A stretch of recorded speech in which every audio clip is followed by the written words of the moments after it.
A los servicios que tenemos en los domingos por la tarde. A todos ustedes que nos están visitando por medio de Facebook, nuevamente bienvenidos a nuestra clase que tenemos en los domingos por la tarde. Pues este es el primer domingo de este mes de agosto y vamos a iniciar un estudio diferente del cual hemos visto, ¿verdad? Ya le dimos un poquito duro al matrimonio por 2 meses. Por lo que pienso que eso esté bien patente en la mente de cada uno de nosotros, ¿verdad?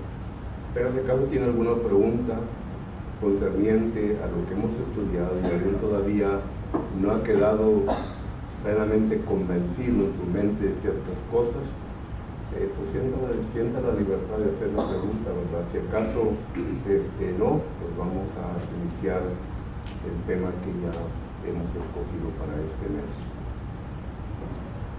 Y durante este mes quiero ver yo un estudio que lo voy a basar en el versículo 5 del capítulo 1 del libro de Tito. Tito capítulo 1, versículo 5. Déjenme dar un poquito de fondo, información de fondo histórico para que así entendamos este versículo de la manera que debe ser entendido concerniente al contexto. Usted seguramente ya para esta ocasión entiende bien de que el apóstol Pablo fue un hombre que se dedicó completamente al servicio de Dios. Un hombre que pues, fue apóstol de nuestro Señor Jesucristo, como ya lo hemos visto. En 1 Corintios capítulo 15, versículo 8, miramos nosotros que el apóstol Pablo ahí nos da a entender que él fue el último apóstol que Jesucristo escogió. Y miramos nosotros que después que él escribe a los hermanos en Corinto, allá por el capítulo 12, el apóstol Pablo defiende su apostolado, como que los hermanos de Corinto no aceptaban al apóstol Pablo como el apóstol del Señor Jesucristo. Y es por esto que usted va a leer muchos argumentos en esta carta de los Corintios, que el apóstol Pablo está defendiendo su apostolado. Pero digo todo esto para que entiendan de que el apóstol Pablo tuvo una comisión, tuvo un trabajo que desarrollar. Yo estoy seguro que cuando él tuvo la conversación con nuestro Señor Jesucristo, en Hechos capítulo 9, que nuestro Señor Jesucristo le da a entender completamente por qué lo estaba escogiendo a él para que fuese un apóstol de Jesucristo. Yo no tengo ninguna duda en mi mente, ¿verdad?, que Jesucristo le comunicó. Y digo esto, ¿verdad?, porque en Hechos capítulo 9, versículo 15, noten lo que Jesucristo le dice a Ananías, el discípulo que Jesús se envió para que le predicase y entrenase al apóstol Pablo. En aquel tiempo, ¿verdad?, Saulo. Pero en Hechos capítulo 9, versículo 15 dice la palabra de Dios: y el Señor le dijo a Ananías, ve, porque instrumento escogido me es para llevar mi nombre en presencia de los gentiles, de los reyes y de los hijos de Israel. Aquí miramos nosotros la comisión del apóstol Pablo. Y estoy seguro que el Señor Jesucristo le dio todos los detalles al apóstol Pablo en qué debería de hacer cuando la ocasión llegara en que él se enfrentara ante los gentiles, porque el apóstol Pablo fue conocido como el apóstol de los gentiles, pero también qué debería de hacer cuando se enfrentara con su propia raza, los judíos, y también cuando fuera ante los reyes. Es que ninguno de los discípulos en aquel entonces tenía la suficiente capacidad y enseñanza bíblica para poder enfrentarse con los reyes. Se necesitaba a una persona especial, y el apóstol, y más bien Jesucristo, escogió a Saulo como apóstol para que fuese entre los reyes. El apóstol Pablo, como se dice el dicho acá, ¿verdad?, no detuvo en nada. Él claramente le hace saber a los reyes exactamente su condición espiritual ante Dios. No importa qué rey se les presentase delante de él, el apóstol Pablo le comunica bien lo que ellos necesitaban que escuchar. Tenemos una ocasión en Hechos capítulo 24, versículo 24 y 25, donde allí Félix y Drusila llegaron a tener miedo en el momento que escucharon al apóstol Pablo. Solo que usted se imagina con la fortitud o la fuerza que el apóstol Pablo les predica a esta pareja. Y ellos tuvieron miedo. Ellos le llamaron pensando de que pues, el apóstol Pablo les iba a ofrecer dinero para que lo dejaran, pero el apóstol Pablo les dejó caer con toda la palabra de Dios. Y miramos nosotros el resultado de todo ello. Bueno, digo todo esto para decir lo siguiente, que no solamente el apóstol Pablo tenía esta comisión delante de él, pero él también tenía la comisión de entrenar a hombres para que vinieran a ejecutar la obra de evangelista. Esto lo declara en 2 Timoteo capítulo 4, versículo 5, cuando le escribe a este joven Timoteo y que le dice que cumpla la obra de evangelista. Y miramos nosotros que esto fue lo que Pablo vino a demostrarse a los jóvenes que él escogía de diferentes lugares. Fue como un tipo de mentor, un tipo de instructor que le vino a instruir a todos estos jóvenes. En Hechos capítulo 16 miramos que se levanta el joven Timoteo, un joven que había sido entrenado por su madre y su abuela, y que tenía suficiente conocimiento para poder demostrarse como una persona íntegra a la congregación a la cual él servía, tanto que la congregación hablaba muy bien de este joven Timoteo. Y cuando Pablo lo escuchó, cuando Pablo lo vio, él extendió la invitación para que se viniese con él en el segundo viaje misionero. Y estoy seguro que el apóstol Pablo ya tenía en mente el entrenamiento y todo lo que él iba a hacer con este joven Timoteo. Lo preparó bien, de tal manera que él le llama su propio hijo. 1 Timoteo capítulo 1, versículo 2, le llama hijo amado. Y este joven Timoteo, el apóstol Pablo sentía la confianza de enviarlo como embajador a diferentes congregaciones que estaban teniendo problemas en aquel entonces, tal como la congregación de Corinto, una congregación que tuvo bastantes problemas espirituales. Y en la primera de Corintios capítulo 4 versículos 15 y 17, el apóstol Pablo le hace saber que él es su hijo amado y que le envía a la congregación para que él, Timoteo, les haga entender, les haga ver todas las cosas que Pablo enseñaba y enseña en aquel entonces, ¿verdad?, a las iglesias de Cristo. Y en varios lugares Pablo se sentía cómodo de mandar a Timoteo. Lo dejó en Éfeso para que corrigiese lo deficiente allí que eran los falsos maestros. 1 Timoteo capítulo 1 versículo 3. Lo dejó en Tesalónica para que él pudiese insistir o inculcar ánimo, entusiasmo, que pudiera encontrar entusiasmo, la palabra que quiero decir, a los miembros de la congregación ahí. Primero a los Tesalonicenses capítulo 3 versículo 2 nos habla de esto. Y también a la congregación de Filipenses capítulo 2 versículo 19, Pablo envía a Timoteo para que vaya y trabaje con ellos. Bueno, digo todo esto para decir que en aquel entonces había congregaciones que Pablo había establecido.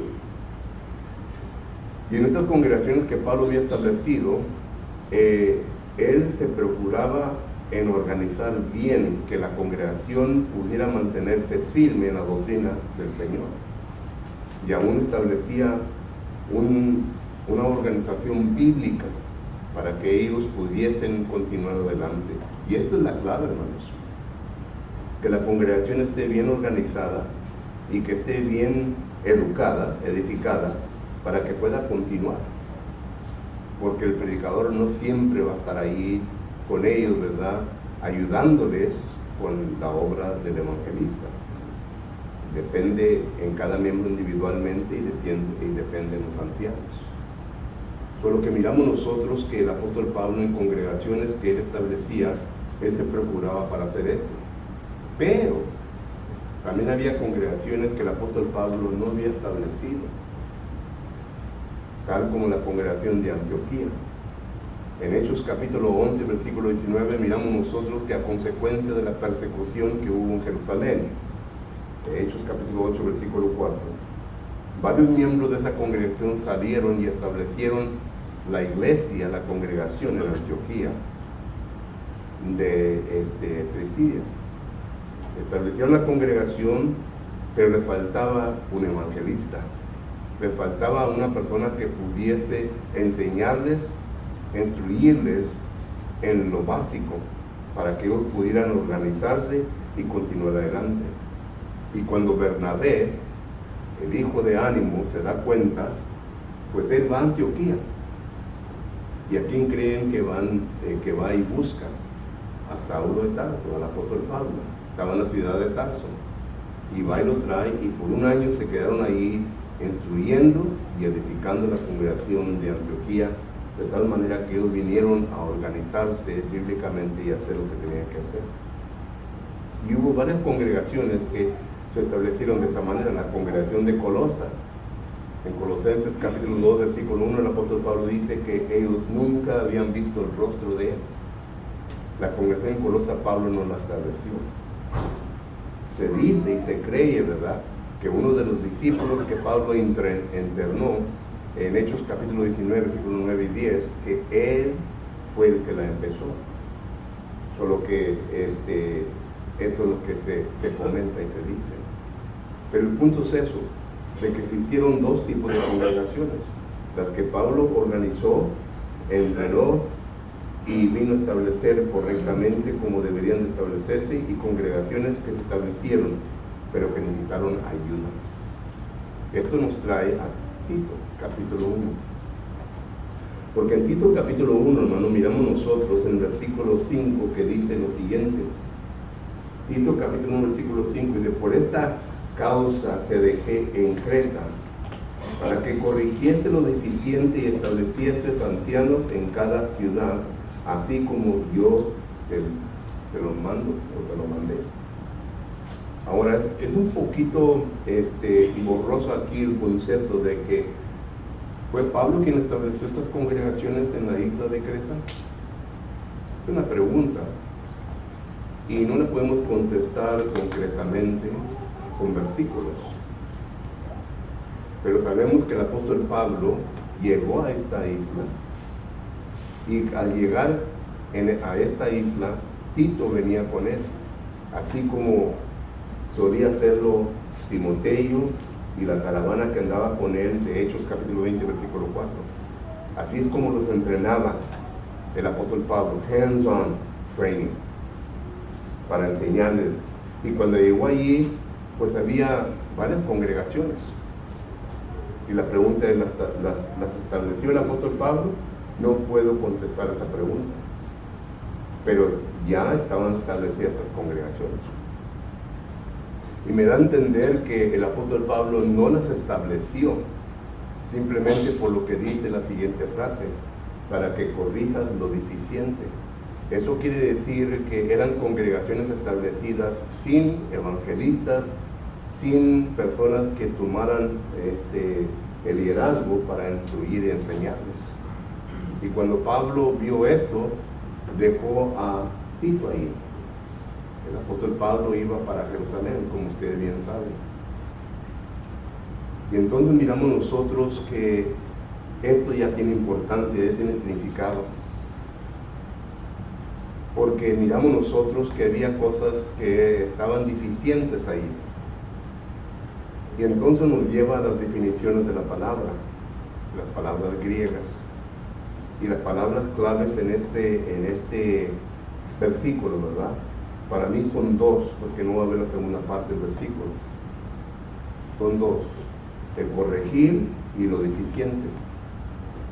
El corregir es un verbo que está compuesta por dos palabras griegas. La primera palabra es epi, y no epi que tenemos allá al lado, ¿verdad? Pero esta palabra quiere decir encima, sobre. Y luego la segunda palabra griega que quiere decir restauración. Quiere decir entonces todo esto, según los lexicógrafos, que la tarea de Tito fue de que él tenía que mirar lo que faltaba en la congregación y tratar de poner en orden.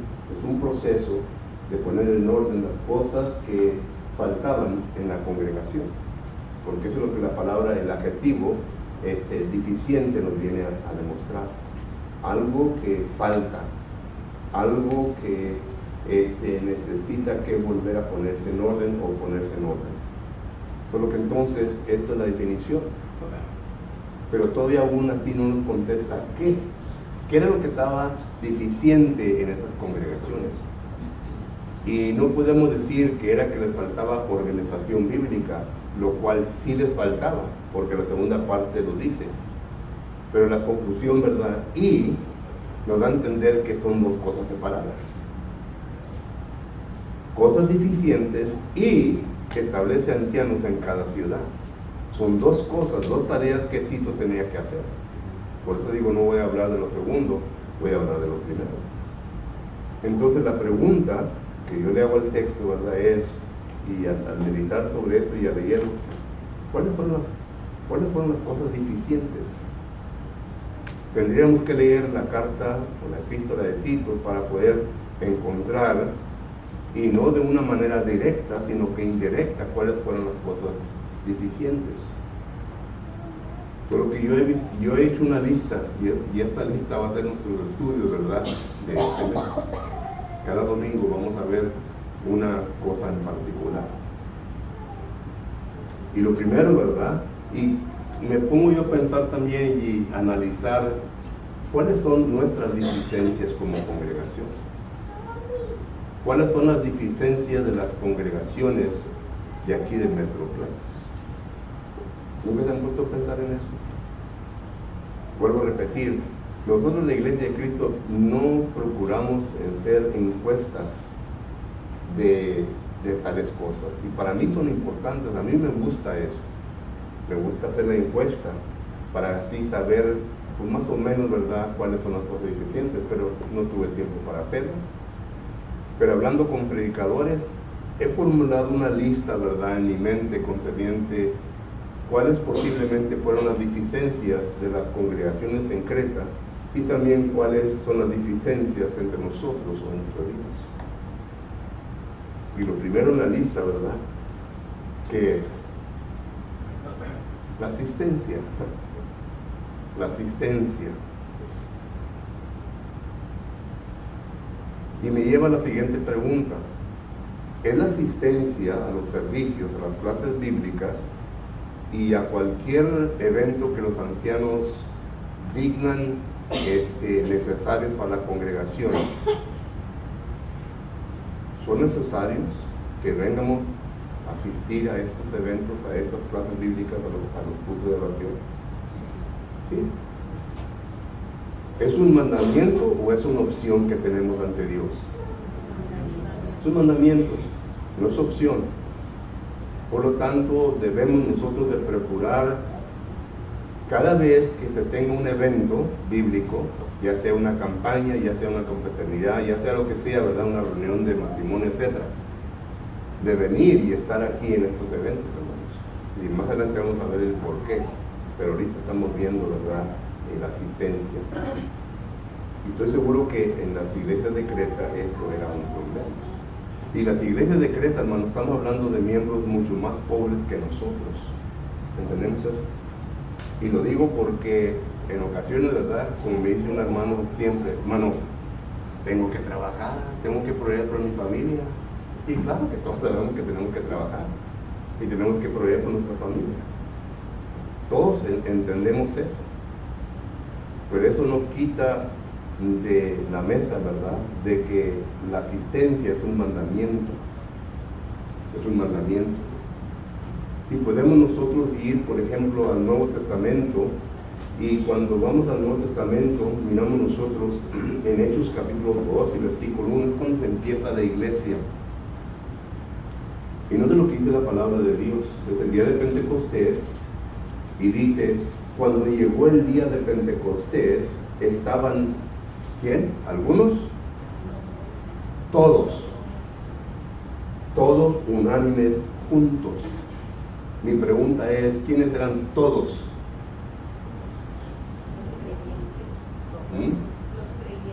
Todos los creyentes. Todos los creyentes estaban juntos, no había nadie que no estaba ahí. Todos estaban juntos. Y luego el versículo 42, nota lo que dice Hechos 2 y versículo 42, dice la palabra del Señor de la siguiente manera: y perseveraban en la doctrina de los apóstoles, en la comunión unos con otros, en el partimiento del pan y en las oraciones. ¿Quiénes? Vean versículo 40. Versículo 40 dice: y con otras muchas palabras testificaban y les exhortaban diciendo: sed salvos de esta perversa generación. Así que los que recibieron su palabra fueron bautizados, y se añadieron aquel día como 3,000 personas. Por lo que estamos hablando de los todos, el versículo 1, y las 3,000 personas. ¿Entendemos? Todos estaban juntos, unánimes, y estaban perseverando en la doctrina de los apóstoles.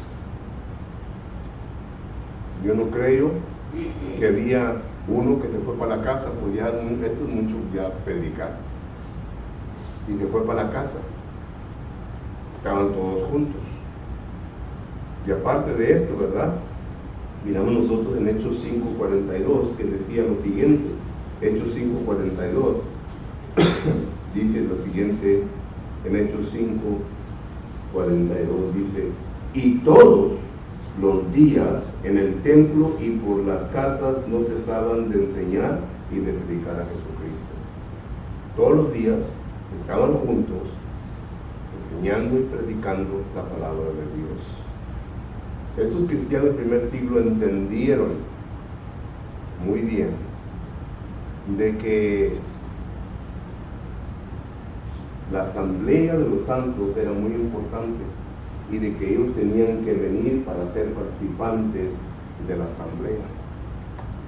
Ya con el tiempo que se fue pasando, yo estoy seguro, ¿verdad?, de que hubo problemas en la asistencia, aunque no lo vemos claramente en las Escrituras.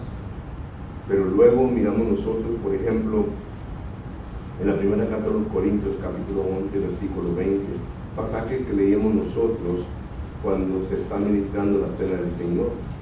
Pero no de lo que dice el 1 Corintios, capítulo 11, versículo 20, dice la palabra del Señor: cuando pues os reunéis vosotros, esto no es el comer la cena del Señor, cuando os reunéis. Que toda la iglesia se venía a reunir. Cuando todos nos venimos a reunir. Y luego finalmente, ¿verdad?, el texto que seguramente ya están en ansias para que lo lea, ¿verdad? Yo creo que el hermano Álvaro está hablando que lo lea. Hebreos capítulo 10. Dice la palabra de Dios, versículo 25. Hebreos capítulo 10 y versículo 25 dice: no dejando de congregarnos como algunos tienen por costumbre, sino exhortándonos, y tanto más cuando veis que aquel día se acerca. Ahora, ¿por qué razón piensan ustedes que el escritor de los Hebreos escribe esto? No dejando, dice aquí en versículo 5, no dejando de congregarnos como algunos tienen por costumbre. Eso me da a entender que ya había problemas. Ya habían hermanos, hermanas que no estaban tomando seriamente este mandamiento, sino que ellos ya lo estaban considerando como una opción en su vida.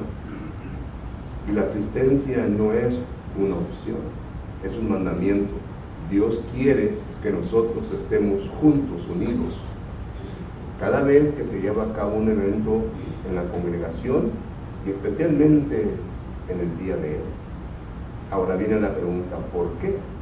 ¿Por qué es de que Dios demanda de nosotros eso? Bueno, vamos a ver lo que dice la palabra del Señor. Primeramente aquí en el versículo 24 dice así: y considerando unos a otros para estimularnos al amor y a las buenas obras. Según Efesios capítulo 2, versículo 10, nos dice que vosotros somos hechuras de Dios. No de Cristo, sino que de Dios, del Padre. Le pertenecemos a Él. Somos propiedad de Dios.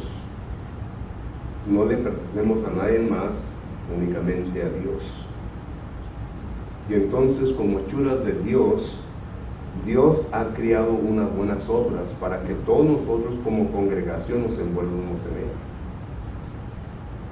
Pero lo que pasa es que solamente algunos pocos nos envolvemos en las obras, mientras que los demás solamente están en la orilla, ¿verdad?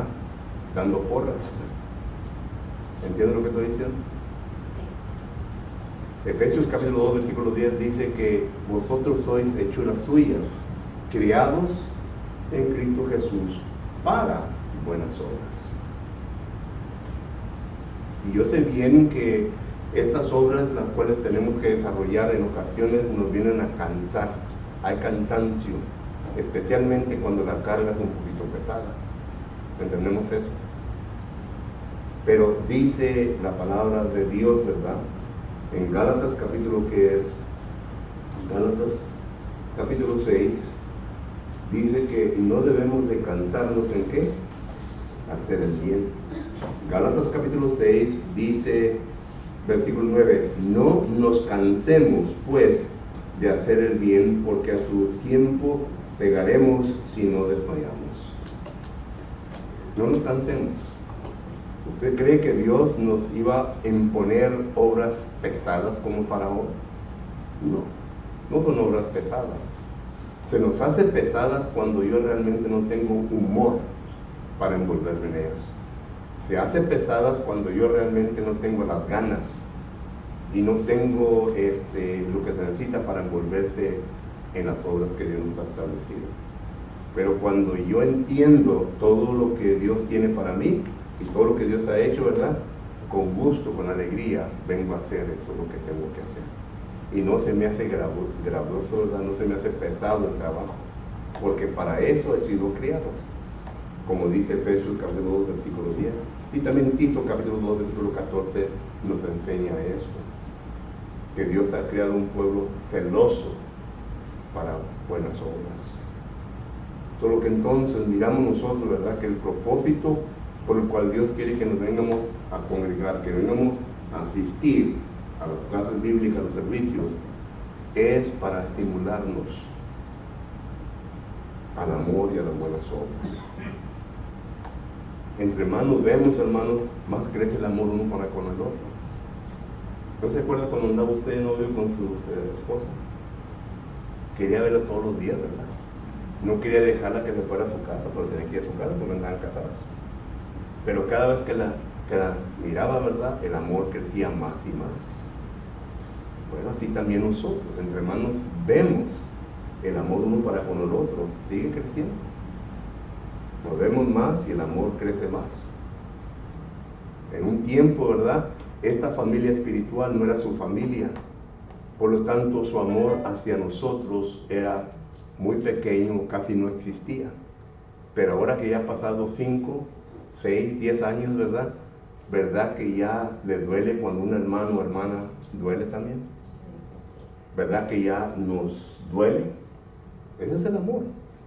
Y eso porque los hemos visto, ¿verdad?, cada día más y más. Solo que por esa razón Dios quiere que nos vengamos a ver y que asistamos, ¿verdad?, para que ese amor llegue a crecer. Y que cada vez que pase algo, ¿verdad?, que nos duela, porque es parte de mi familia, ¿verdad? Es mi hermano, mi hermana en Cristo. Tercero, dice que el propósito, ¿verdad?, para reunirnos, 1 de Corintios capítulo 14, versículo 3.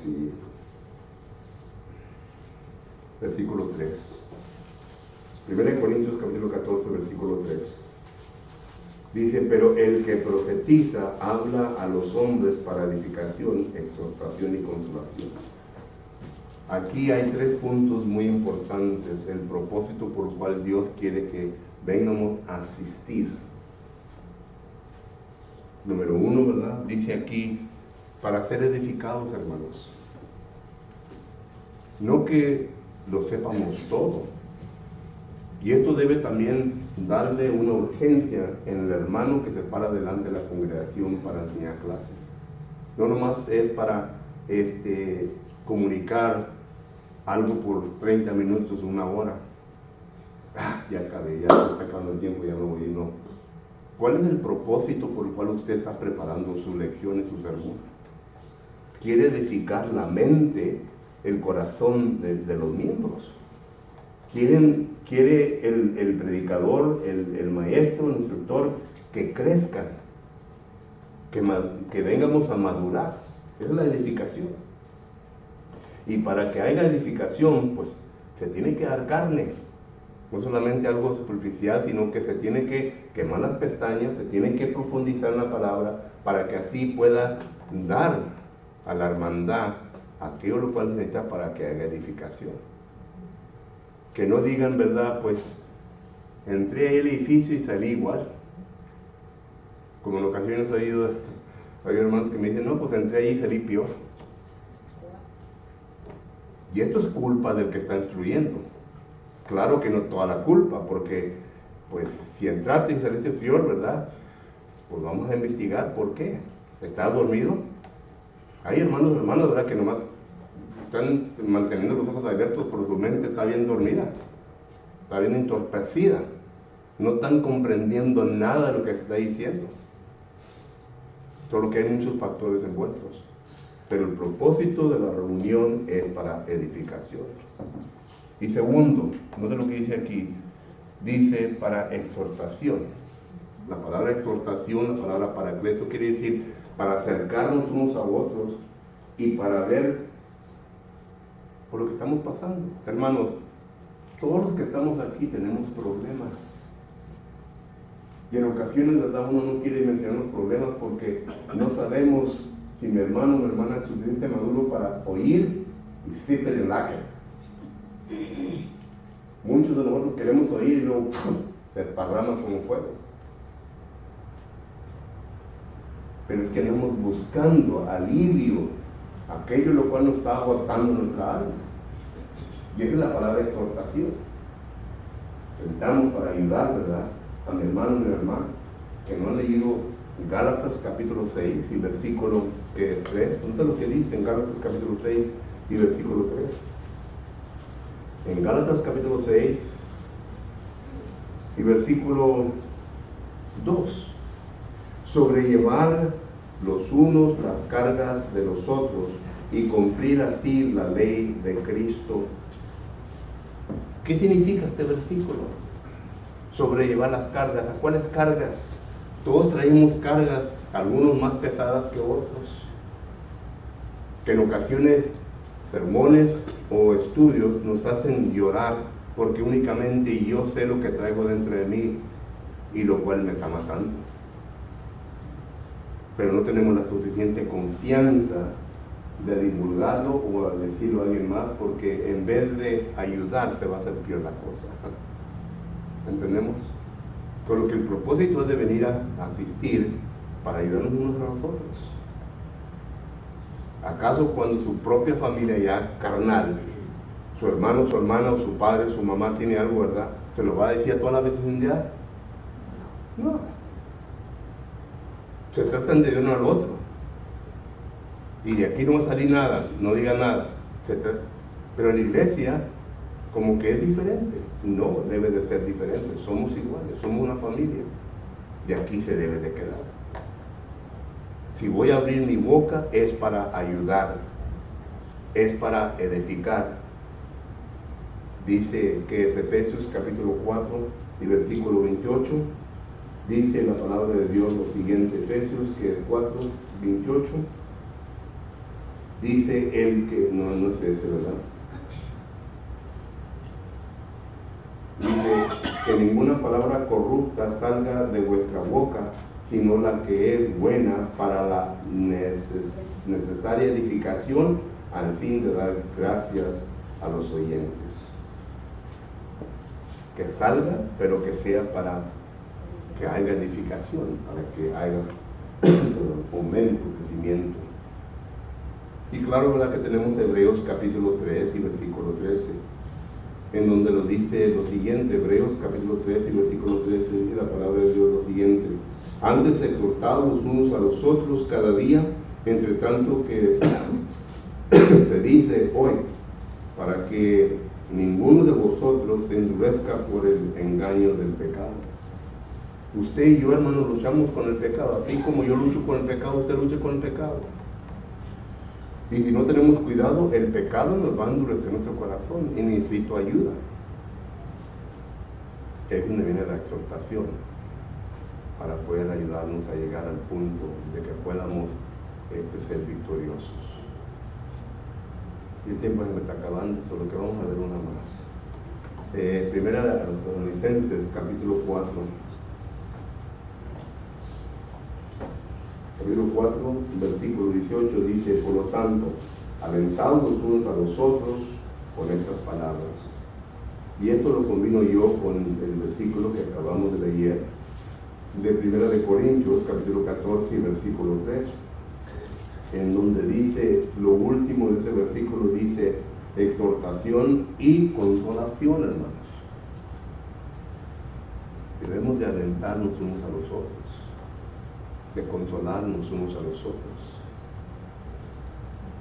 Nadie de quien está aquí somos mejores que mi hermano o mi hermana. Estamos en el mismo nivel todos. Yo no soy superior a nadie, usted tampoco no se debe creer superior a nadie. Y cuando entramos en problemas en nuestra vida, debemos de alentarnos unos a los otros, de estimularnos. ¿Con qué? Con la palabra. No lo que yo pienso, yo creo, sino que esto es lo que dice Dios,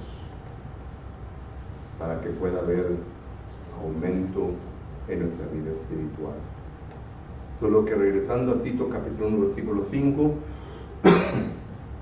cuando Pablo dice a Tito, corrige lo deficiente, para mí una de las deficiencias de las congregaciones en Creta fue la asistencia,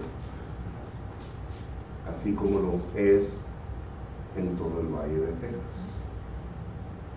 Es interesante que en los domingos en la mañana en la clase bíblica tenemos poquitos. Ya se viene el culto, el número es un poquito más grande. Ya en la tarde hay congregaciones que tienen muy poca asistencia.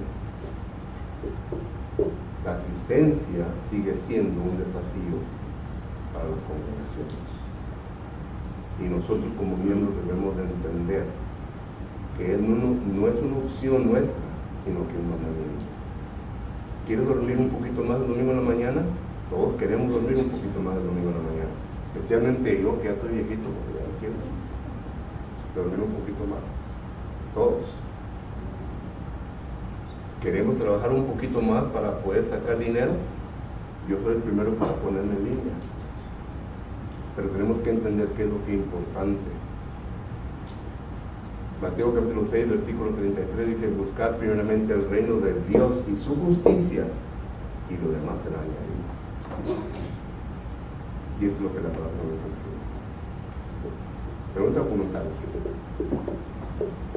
Los míos asustados, hermanos caballos.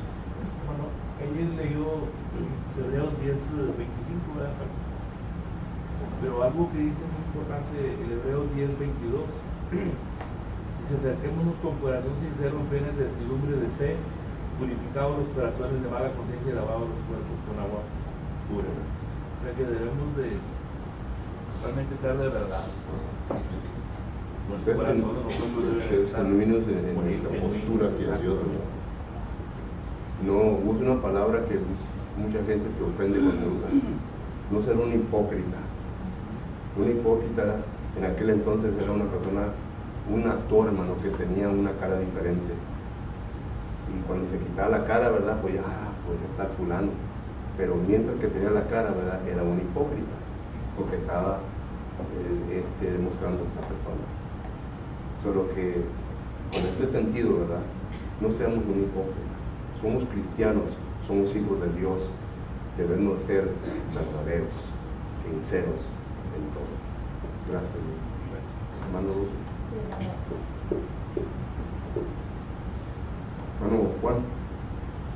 Hermano, es muy importante reunirnos localmente, pero también nos olvidamos muchas veces de nuestros hermanos fuera de nuestra congregación. ¿A qué me refiero? Ustedes como predicadores y ancianos organizan confraternidades, organizan campañas evangelísticas, organizan campañas que gracias a Dios ya nos tomaron otra vez para ayudarnos con mujeres en el Evangelio de Dios, ahorita le pusieron otro nombre.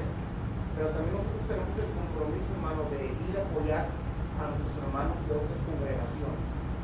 No tenemos el compromiso con el hermano o con el predicador que está encargado, tenemos el compromiso con Dios de ir a escuchar su palabra, de empaparnos de su palabra y sobre todo la palabra comunonea, de ir a tener comunión con los demás hermanos. Ellos también son nuestros hermanos de Cristo, no solamente los de Timur. Tenemos el compromiso también con ellos de estimularnos mutuamente, hermano.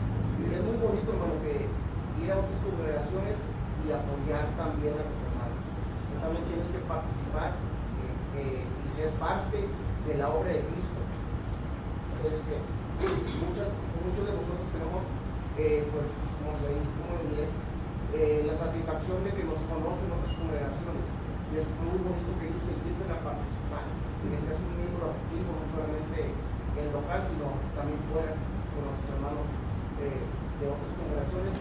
Y los invito a que apoyemos a nuestros hermanos también cuando haya este tipo de actividades. Muchas veces nos pueden decir que el predicador que va a venir a exponer la palabra de Dios no está bien preparado, o no trae buenos cimientos, o le falta práctica. Pero nosotros como cristianos por eso debemos de prepararnos día con día para lo bueno, agarrarlo, lo malo, rechazarlo. Y recuerden que esta congregación es parte de la familia de Dios de Efesios 2:19. Desde Brownsville hasta Zapata y más allá, ¿verdad? Y todo el globo somos familia.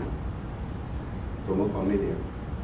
Quizás algunos hablan en chino, ¿verdad? Otros en japonés, lo que sea, pero es mi familia en Cristo. Pero aquí localmente esta es la familia, ¿verdad? De la cual pues, nos dedicamos más. Somos propiedad de Dios, no propiedad de la iglesia, de la empresa, somos propiedad de Dios. Correcto. Y muchos hermanos no entienden ese concepto, solo que caen en ese error que acaba de decir el hermano Juan, ¿verdad? No, pues allá tienen sus cosas, y eso no me pertenece a mí. Pero recuerde, ¿verdad? Somos familia, ¿sí? Somos familia. Gracias, hermano. ¿Alguien más? Muy bien, pues entonces terminamos con la clase, hermanos. Dios mediante vamos a ver una disidencia domingo y esperamos que el Señor nos dé vida y salud para llegar a ese día. Mientras, si acaso hay de nosotros